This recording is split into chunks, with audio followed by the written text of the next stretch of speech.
Assalomu alaykum, Xuriyanvar. Siz bilan Samakod akademiyasining asoschisi va life coach.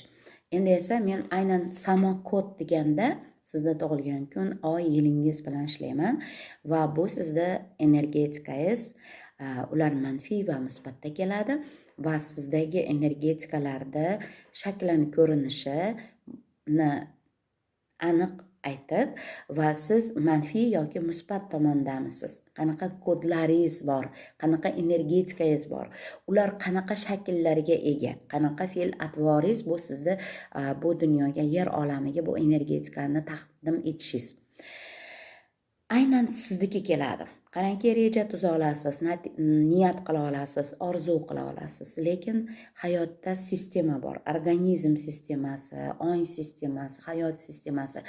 Qarangki, o'zingizda kuningiz, oyingiz, yilingizda ham sistema bor ekan.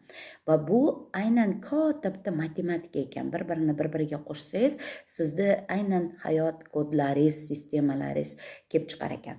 Endi buni sirlarini Samakod akademiyasiga a'zo bo'lganingizda kengroq yoritasi olinadi. Endi esa siz podpiska tugmasini bosing, meni kontentimni yo'qotib qo'ymaysiz va ko'p ma'lumotlarni olasiz. Like-ni bossangiz ko'p manfaatli bo'ladi va albatta o'zingizda sanalaringizni qoldirsangiz ham va muammolaringizni qoldirsangiz ham siz uchun strategiya berib qolishim mumkin. Albatta berishim mumkin. Qancha aktivligingizga qarab turib qarang. Bu ayolda shunday holat bo'lyapti. Aynan uni kodlarida 2 kodi va 6 kodi bor. Bu ikkala kod energetikasi nimani hosil qilyapti, bilyapsizmi? Bu insonda o'ta fidoyilik, sadoqat va yaxshilik qilish, mehr tarqatish bor. Lekin manfiyda ham, musbatda ham o'rtada, markazda turib boshqara olishimiz kerak energetikamiz. Agar biz yaxshilik qilyapman deb faqat musbatni tanlasak, albatta manfiyga aylanib qolishi ham mumkin ekan. Me'yorni bilishimiz, o'rtalikda turishimiz bu juda ham yaxshi narsa. Endi qarangki, bu ayolda 3 ta muammo kelib chiqdi. Bittasi vampirskaya energetika, ikkinchisi pul umuman kelmay qolishi, pulda yopilib, bloklanib qolish, uchinchisi shaxs sifatida bloklanib qolish.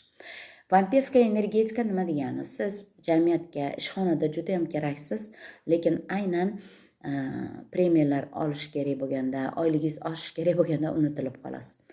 Oilada aynan keraksiz, faqat muammoda keraksiz. Lekin yaxshi kunlarda siz unutilasiz, sovg'alar olmaysiz. Yoki do'stlar orasida ham.